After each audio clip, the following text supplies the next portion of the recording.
Hello everyone, welcome back to my channel. My name is Gift. Today we'll be talking about my successful VBAC story. What is a VBAC? A VBAC is a vagina birth after cesarean section. Someone will ask, is it possible to have a cesarean section here in Ghana? Of course, yes, because I had mine here in Ghana, so it's very possible to have yours in Ghana. Let's dig in, let's go into the story. My EDD date was on the 21st of November, and I've always desired to have my baby on the 22nd because it was on a Tuesday, and I'm also a Tuesday born. So I was really praying about it, really desiring, and also praying to have a VBAC, you know, because there's this fear in Africa. Once you have a cesarean section for your first child, there's always this thing about you having your subsequent babies with a cesarean section. So I had this tension, I had this fear that hey, this other baby was gonna come out with a cesarean section. But to God be the glory, I had my baby and I had a successful VBAC. Okay, so the story goes like this. On the 22nd of November, the day I was wishing to have my baby. Oh, at 9 a.m. in the morning, I started having some irregular contractions.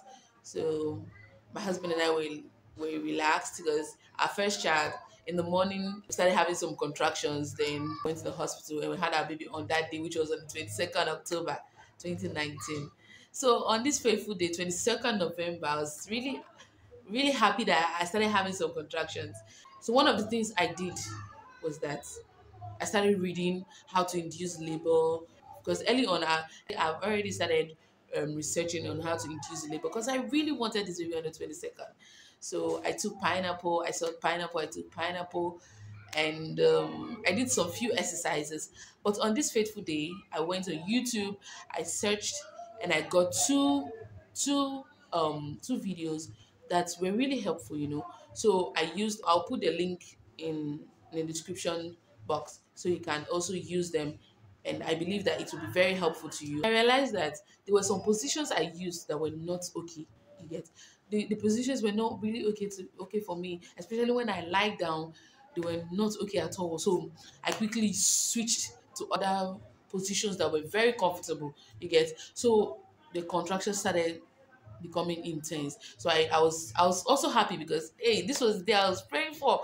So I was very happy that I was having serious contractions. So I told my husband that this thing is getting painful. So he was like, okay. So we've already prepared. We've packed our bags for that day. We're expecting our baby on the Tuesday, so we packed our bags. So we had some few things to pack so that we can go to the hospital. Already, I had this thing for my first baby. I went to the hospital early, so but for this one, I was prepared that I was not going to the hospital early. I was gonna stay in the house. Maybe probably when my water breaks, then I'll go. Okay, now so I was at home. That was in the afternoon. My husband was like, "Are you sure this thing is gonna?" We were like, "Let's wait."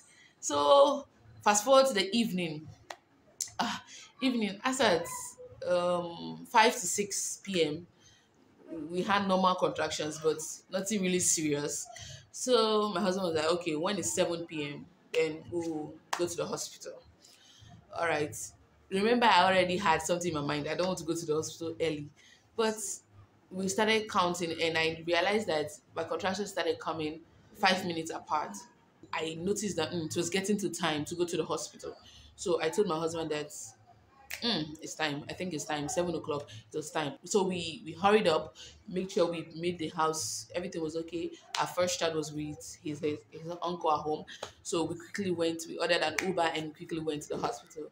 So we got to the hospital as at by the time we finished packing, wasting some few times and all that, we got to the hospital. I think around 7:30 to 8 o'clock. So when we got to the hospital, I actually took my first antenatal book to the hospital. That's my first child. I took it to the hospital with the new one so that they can have so that they wouldn't ask me any plenty questions. They would just go straight to the old book and get whatever information they want to get. So I told them when we got to the hospital, I told the midwife that the ones we met there, they were actually different from the ones who were attending to us when we were going for our routines. So when we got there, we met the midwife. So she asked for the things she needed. That's like the book and some important things they'll be using. We went to the room, the labor room, and they needed to know how many centimeters I've dilated. When we got there, I was already 5 centimeters dilated. So I was happy. They had to, give me, there's this thing they call, I've forgotten the name. I think it's more like a drip. So if you need to they will need to put in some blood or something. They will do it. They normally do it down before the whole process begins. I actually gave it in a public hospital. Yeah. And one good thing about that hospital is that they are very, very innovative. They know how to bring in new stuff. Once there's any new thing around, new innovation, they are able to bring it in. You get, and God be so good. I gave it to my first child in the same hospital, but this time everything has upgraded. Everything has become very beautiful.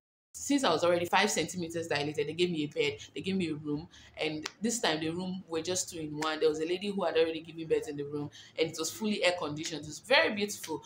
So I was in the room. I had to. They told me to go and lay my bed. So I went in with my husband. We laid the bed, packed everything, arranged everything in the room, and we're there. They said I should lie down, so that I should lie down on my left to to help through the process. But early on, I've already read that if you lie down, it was not okay. I was already lying down in the house and it was not okay. It was not getting me there. So when I got to the room, I was doing what I was doing in the house, what helped me to get to my 5 centimeters.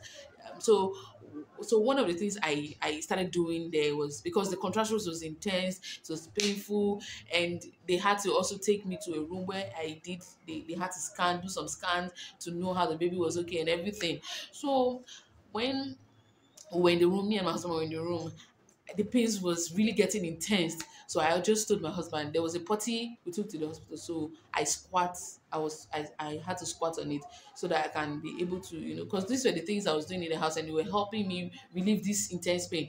So I told my husband to rub my back. And God being so good, the woman in the room was very, very cooperative. She was really understanding. My husband was there with me. He would rub my back. I was squatting on the pot. And one of the first thing I realized was that there's this plug. There's this plug that came out for me. It was a jellish plug with it had a blood around it, which I already read that these were the stages of labor. So once it came, I showed it to my husband. He was also on his phone on Google. He was also googling to know the process he gets, and I was also asking him how many minutes, how many hours, and all that. So we're there. I think within 30 minutes, we realized that I was squatting all this while. We realized that there was this something like a balloon that was coming out for my private part. So I quickly touched it. I thought it was the baby's head. So I told my husband to touch it so that we'll know how it is. So immediately we touched it, I noticed that when I breathed in and I stood up, it went back. So I quickly squat. I quickly went back on the squatting position, which I was early. So I squat. Then I told my husband to touch it again, and it came down. So I told him to quickly go and call the midwife. So he went to call the midwife, and they came to take me to the labor ward. I thought it was actually the baby's head. No, it wasn't the baby's head. Oh. It was the water that was about to break. So when I went to the labor ward, they now helped me to break the water. So it came out. This gush, bush came out on me. Oh, I thought this was the thing. And the pain was really getting intense, very intense. They brought me back to the room. So my mom was like, I thought I've given birth to. I said, no, that one is also a process. So we were there. But when we came back to the room, I couldn't hold this pain. It was really intense. It was really painful.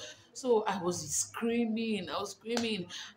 He was still rubbing my back. We're still doing other things. I was squat, put my hand on the bed. All this while they said I should sleep. Oh, stubborn me now. I didn't want to sleep. I was feeling pain. I was yelling, and there was a newborn baby in this room too. But the woman was really cooperative. So I was yelling, screaming. I couldn't. So I told my husband that I can't take this pain anymore. So let's go for a CS. He looked at me. He was like, "Am I sure? We've talked about this thing." I said, "I want to do Vbac. Am I sure I want to do it?" Hey, so I told him, I can't take it. Let's just go. And on another thing too is that I was wishing to have a baby on Tuesday now. So I was like, and after that time, it was around 9 to 10 p.m. So when he went to call the midwife, the same midwife, when she came, she was like, "Am I serious? I want to have a CX." So the midwife they took me to the labor ward. So I was there. While I was in the labor ward, they came to check, and I was 8 minutes. Eight. Why am I say 8 minutes? I was 8 centimeters dilated.